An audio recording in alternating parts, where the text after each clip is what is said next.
ano nga ba yun, carrots saka yung radish guys. So lalagyan natin siya ng toyo. Parang inadobo lang siya guys. Yan. Unti lang lagay natin. Usually kaya luto rito guys mga Chinese. Inaadobo ang radish. So kayo yung lola.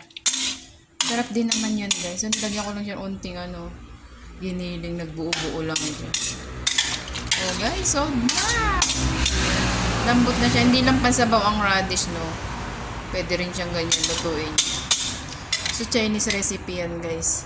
Inadobong radish. Hindi mo siya maalat kasi usually ang dito soy sauce. Hindi siya hindi siya maalat guys. Ano lang siya yung tama lang siya guys. Hindi siya maalat talaga. Hindi maalat.